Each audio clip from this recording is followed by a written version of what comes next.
اللہ والصلاة وعلى آلہ وصحبہ ومن والاه بعد۔ معزز بھائیوں اور میری مکرم ماں اور بہنوں، آج کی اس مجلس میں تھوڑی دیر آپ سے رمضان سے متعلق ایک اہم گفتگو ہوتی ہے، اس پر تھوڑی سی روشنی ڈالنا چاہ رہا ہوں۔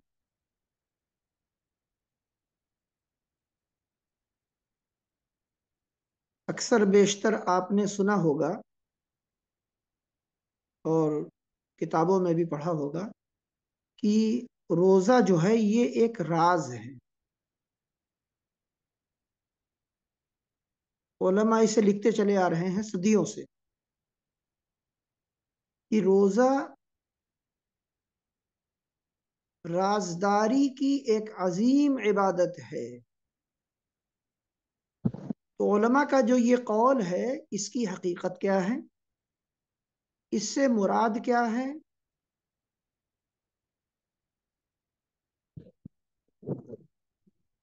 اور کیا واقعتاً شریعت میں ایسی بات بیان کی گئی ہے یا اس کے کچھ دلائل ہیں، اس تعلق سے آج میں آپ سے بات کرنا چاہ رہا ہوں انشاءاللہ۔ تو دیکھیے، یہ بات حقیقت پر مبنی ہے۔ شریعت میں اس کے لیے کوئی لفظ الگ سے نہیں آیا ہے کہ روزہ ایک راز ہے یا رازداری کی عبادت ہے، لیکن علماء نے اس کو ایک حدیث سے مستنبط کیا ہے، یہ ان کا استنباط ہے یہ۔ اور وہ حدیث صحیحین میں موجود ہے۔ نبی کریم صلی اللہ علیہ وسلم نے فرمایا کہ اللہ تعالی کہتا ہے، یعنی حدیث قدسی ہے یہ، قال اللہ عز وجل کل عمل ابن آدم له الا الصیام فإنه لی وأنا اجزی به۔ کہ اللہ تعالیٰ فرماتا ہے کہ انسان کے تمام اعمال اسی کے لیے ہیں سوائے روزے کے، کیونکہ وہ میرے لیے اور میں ہی اس کا بدلہ دوں گا۔ تو یہاں جو بات اللہ تعالیٰ نے کہی کہ روزہ صرف میرے لیے اور اس کا بدلہ بھی مجھ پر ہے، میرے ذمے ہے، تو کیا باقی عبادتیں اللہ کے لیے نہیں ہیں؟ نماز، زکوٰۃ، حج، قربانی، جہاد اور ذکر و اذکار، تسبیحات، بے شمار عبادات، وہ کن کے لیے ہیں؟ کیا وہ غیر اللہ کے لیے ہیں؟ غیر اللہ کے لیے انسان کرے گا تو ویسے مشرک ہو جائے گا، کافر ہو جائے گا وہ۔ پھر روزے کی تخصیص کا مطلب کیا ہے کہ اللہ کے لیے ہے یہ، اور اللہ تعالیٰ کہہ رہا ہے باقی عبادتیں بندے کے لیے ہیں۔ تو اللہ تعالیٰ کی اس بات کا جو مطلب ہے اور مفہوم بیان کیا علماء کرام رحمت اللہ علیہ اجمعین نے، وہ یہ کہ باقی عبادتوں کے جو اعمال ہیں، جو ارکان ہیں، ان کے جو فرائض اور شروط ہیں، وہ ادائیگی کے موقع پر بندوں کو نظر آتے ہیں۔ جیسے جب انسان نماز کے لیے وضو کر رہا ہے تو لوگ دیکھ رہے ہیں کہ یہ وضو کر رہا ہے، لوگوں کی نگاہوں میں آ گیا وہ کہ ابھی صاحب وضو کرنے نماز کے لیے جا رہے ہیں۔ اچھا، پھر جب اس نے نماز شروع کی، مسجد میں وہ آیا، لوگوں نے دیکھا کہ مسجد میں نماز کے لیے آیا، لوگوں کی نگاہوں کے سامنے اب وہ ہے۔ اسی طرح جب اس نے تکبیر تحریمہ کے لیے ہاتھ اٹھائے، اللہ اکبر کہا، لوگوں نے دیکھا، قیام میں کھڑا ہے نظروں میں ہے، رکوع میں گیا نظروں میں ہے، رکوع کے بعد ہے سے لے کر سجدے تشہد میں بیٹھا، دعا سلام تک لوگ اس کو دیکھ رہے ہیں۔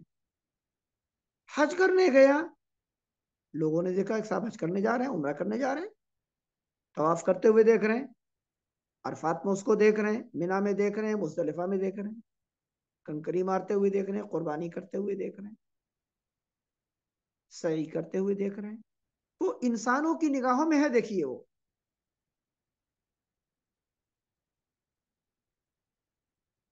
صدقہ انسان دے رہا ہے، زکوٰۃ نکال رہا ہے، لوگ اس کو دیکھ رہے ہیں۔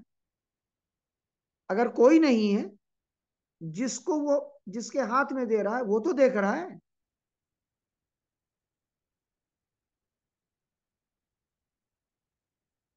لیکن روزہ جیسی عبادت وہ ایسی عبادت ہے کہ اسے کوئی نہیں دیکھ رہا ہے سوائے اللہ تعالیٰ کے۔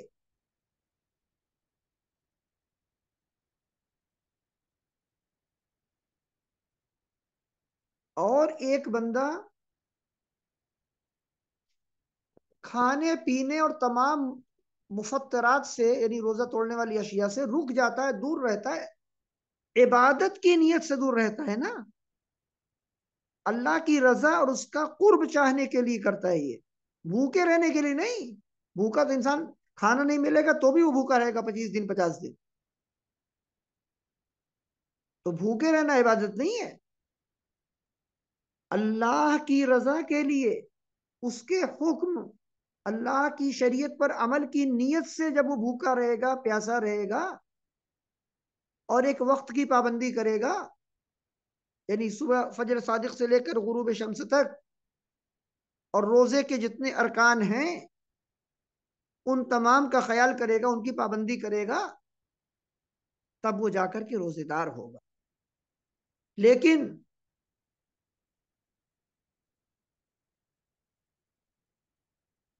اس نے اس پابندی کا خیال کیا یا نہیں کیا، اسے اللہ تعالیٰ جانتا۔ جیسے روزے دار ایک کمرے میں بند ہے، اپنے گھر میں بند ہے، کوئی نہیں ہے وہاں پر، اس کے پاس کھانے پینے کی اشیاء رکھی ہوئی ہیں، ادھر کھجور ہے، ادھر حلوے ہیں، ادھر حلوہ ہے، ادھر میوہ ہے، اور شربت طرح طرح کے ہیں، پھل رکھے ہوئے ہیں، کھانے پینے کی تمام اشیاء میسر ہیں اس کے پاس۔ لیکن کھانے پینے کی ایک چیز کی طرف، ایک ذرے کی طرف، اور پانی کے ایک قطرے کی طرف اس کا ہاتھ نہیں بڑھتا۔ وہ جان رہا ہے مجھے کوئی نہیں دیکھ رہا ہے، دروازہ بند ہے، اور اندر اس نے باقاعدہ تالے وغیرہ بھی لگائے ہوئے ہیں۔ کون دیکھ رہا ہے؟ صرف اللہ رب العالمین دیکھ رہا ہے۔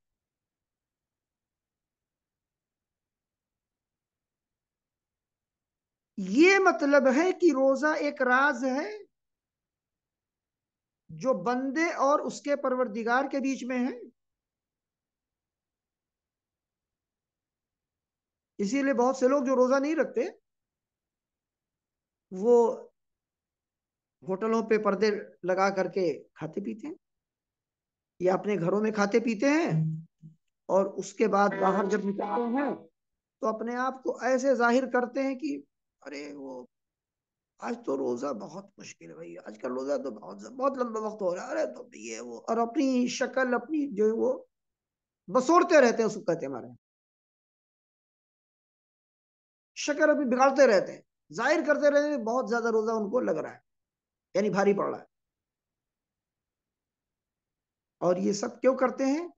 دکھاوے کے لیے ہم بھی روزے دار ہیں، لیکن وہ روزے سے ہیں یا نہیں، اس حقیقت کو علام الغیوب جانتا ہے۔ اسی لیے اللہ تعالیٰ نے کہا کہ روزہ تو میرے لیے ہے، یعنی بندوں کا اس میں کچھ بھی حصہ نہیں۔ بندوں کو تو نظر بھی نہیں آتا کہ حقیقت میں آدمی روزے سے ہے یا نہیں۔ اور صحیح مسلم کے الفاظ ہیں کہ کل عمل ابن آدم یضاعف، انسان کے ہر عمل کا بدلہ بڑھا کے دیا جائے گا۔ الحسنۃ بعشر امثالها، ایک نیکی کا بدلہ 10 نیکیوں سے، الی 700 ضعف، 700 تک کا بدلہ اس کو دیا جائے گا۔ قال اللہ تعالی الا الصوم، اللہ تعالیٰ فرماتا ہے سوائے روزے کے، فإنہ لی وأنا اجزی بہ، کیونکہ وہ میرے لیے ہے اور میں ہی اس کا بدلہ دوں، کیونکہ وہ تمام مفطرات کو میری خاطر چھوڑ دیتا اور اسے صرف میں جانتا ہوں، یہ اللہ تعالیٰ بتا۔ تو اہل علم نے اس طرح کی جو احادیث آئی ہیں ان کی تشریح میں 2 باتیں بیان کی ہیں کہ اللہ کے لیے ہی روزہ، اس کا کیا مطلب ہے؟ کہا اس کا ایک مطلب تو یہ ہے کہ تمام کے تمام اعمال پر جو بدلہ اللہ تعالیٰ نے رکھا ہے مقرر کر کے فرشتوں کو بتا دیا ہے کہ فلاں انسان نے حج کیا، اس کا یہ بدلہ ہے، لکھ دو دفتر میں۔ فلاں نے زکوٰۃ نکالی، اس کا یہ بدلہ ہے۔ صدقہ دیا، اس کا یہ بدلہ ہے۔ فلاں نے مسکین کو کھانا کھلایا، اس کا یہ بدلہ ہے۔ کسی نے اگر یہ نیک کام کیا تو اس کا یہ بدلہ ہے۔ کسی نے یتیم کی کفالت کی تو اس کا یہ بدلہ ہے، اور کسی نے اور یہ نیک کام کیا تو اس کا یہ بدلہ ہے۔ نماز کا یہ بدلہ ہے، عمرے کا یہ بدلہ ہے، یہ جزا ہے اس کی، اور اس میں کتنا اخلاص ہے اور کتنی مشقت سے اس نے اس عبادت کو انجام دیا ہے بغیر بوجھ سمجھے ہوئے، اس کا بدلہ بھی مقرر ہے۔ تو فرشتے ان سب کو لکھ لیتے ہیں۔ لیکن روزے کا جو معاملہ ہے،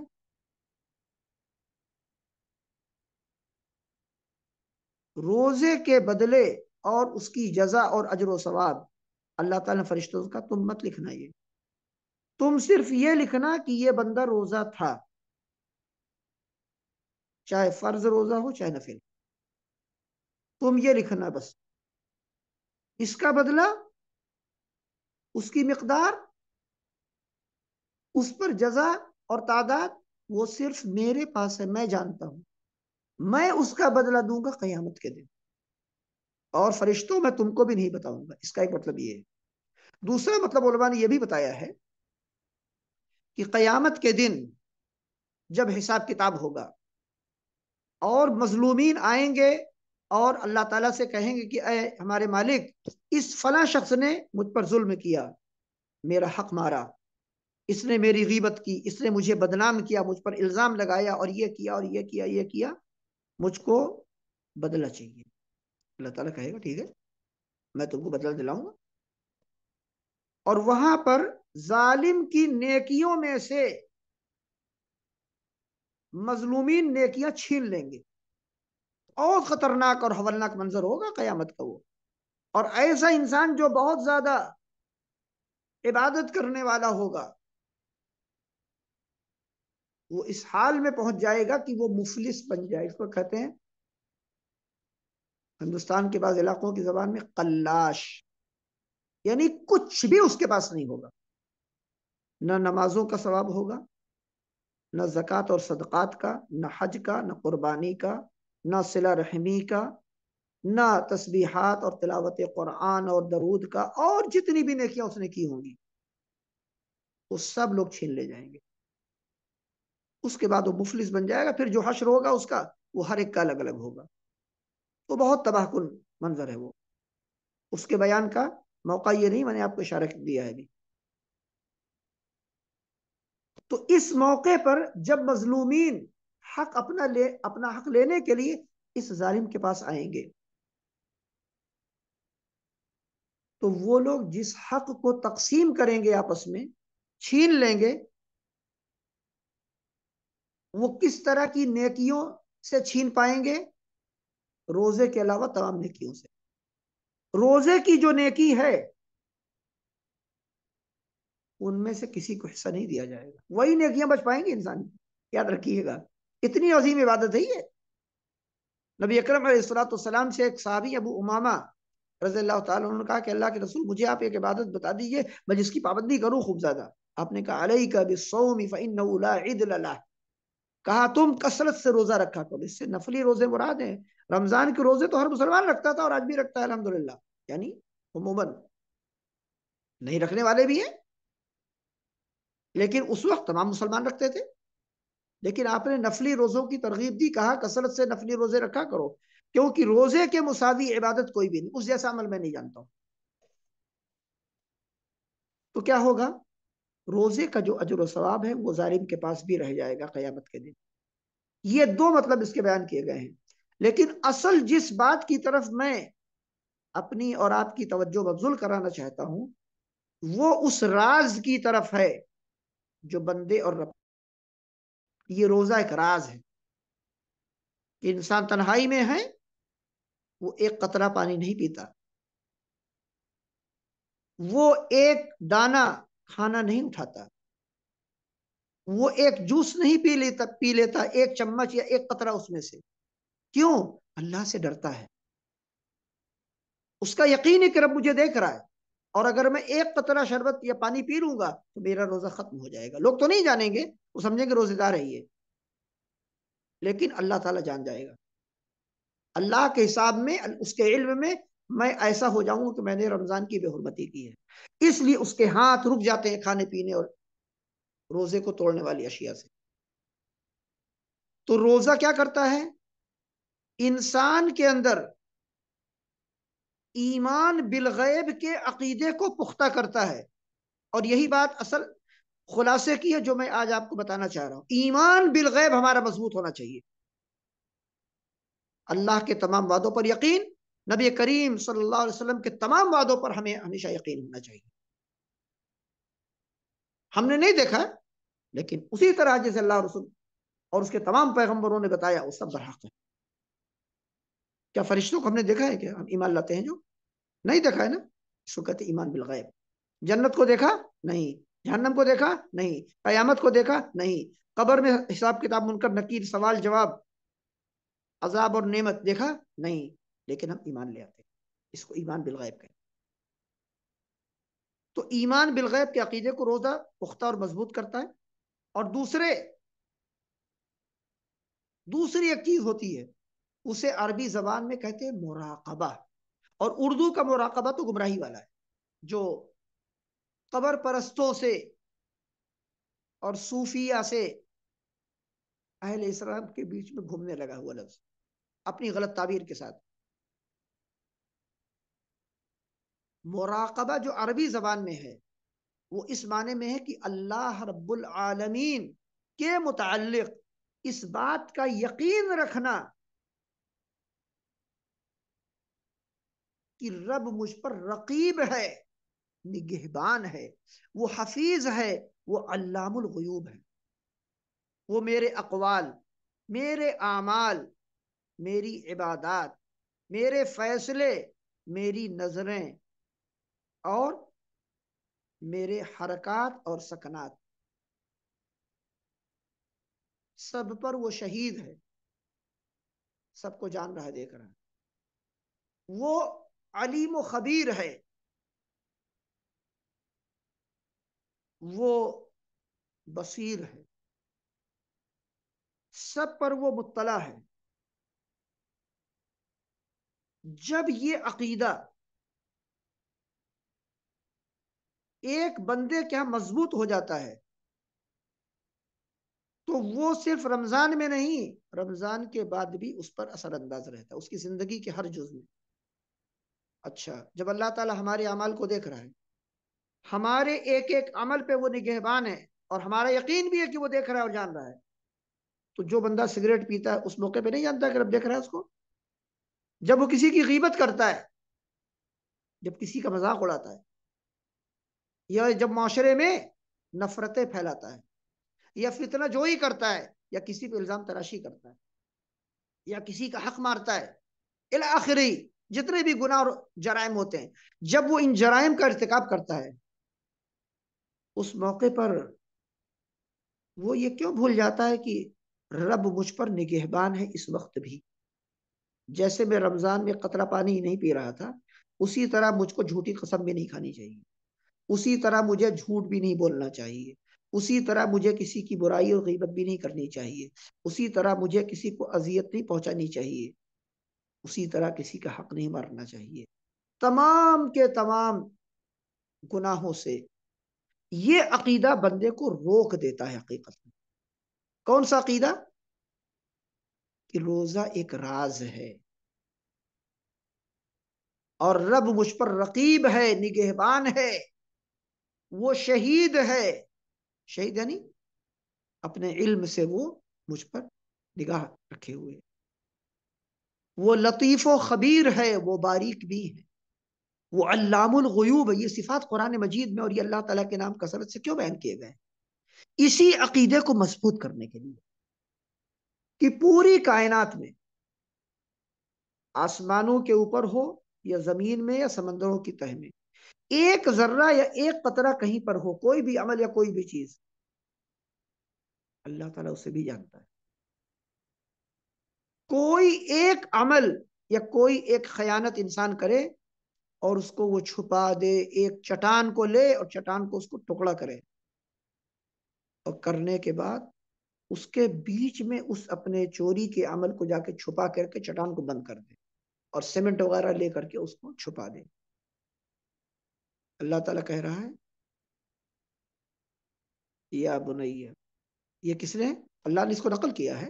یہ حضرت لقمان، حکیم لقمان، جو بہت بڑے عالم تھے بنی اسرائیل میں، ان کی جو وصیتیں تھیں ان میں سے چند وصیتوں کو اللہ نے اس صورت میں نقل کیا، بیان کیا کہ وہ اپنے بیٹے سے کہہ رہے تھے کہ اے میرے بیٹے، یا بنی انہا ان تک مثقال حبۃ من خردل فتکن فی صخرۃ او فی السماوات او فی الارض یأتی بها اللہ ان اللہ لطیف خبیر. اے میرے بیٹے اس بات کو یاد رکھنا. دیکھیے کیسے باپ اپنے بیٹے کو عقیدہ سکھا رہا ہے. علام الغیوب رب العالمین ہے، علیم بذات الصدور ہے، وہ علیم و خبیر ہے، وہ ہر چیز کو جانتا ہے، تمہارے ہر عمل پہ نگہبان. تم اس کی پکڑ سے کہیں نہیں بھاگ سکتے. اے بیٹے میری اس وصیت کو یاد رکھو کہ کوئی بھی عمل ہو، وہ عمل رائی کے ایک دانے کے برابر ہو یا ریت کے ایک ذرے کے برابر ہو. ریت کے ذرات کتنے بڑے ہوتے ہیں یا کتنے چھوٹے ہوتے ہیں آپ جان لیجیے. کا اتنا بڑا اتنا چھوٹا عمل اتنی چھوٹی بات ہو، پھر اسے کسی چٹان میں رکھ دیا جائے، چھپا دیا جائے، پھر وہ کہیں آسمان میں اس کو چھپا دیا جائے یا زمین میں یا سمندر کی تہوں میں پھینک دیا جائے، چھپا دیا جائے.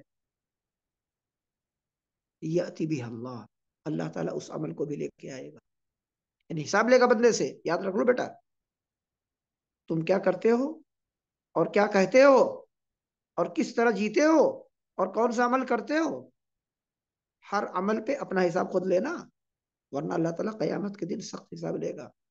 اور یقیناً وہ باریک بھی ہے، وہ باخبر ہے. یہ ہے آج کا رمضان والا درس. اللہ رب العالمین سے دعا ہے کہ ہم لوگوں کو عظیم ترین ایمان عطا فرمائے. اللہ تعالی ہمارے عقیدے کو پختہ کرے اور ہمارے اعمال کو ہمارے ایمان کے مطابق فرما دے، یعنی وہ ہمیں نیک اعمال کی توفیق دے، وہ اعمال جو ایمان اور توحید کا تقاضا ہے، اور پھر ان اعمال میں اللہ تعالی ہمیں اخلاص عطا فرمائے. وآخر دعوانا ان الحمد للہ رب العالمین وصلی اللہ وسلم علی نبینا محمد وعلی آلہ وصحبہ اجمعین. والسلام علیکم ورحمۃ اللہ وبرکاتہ.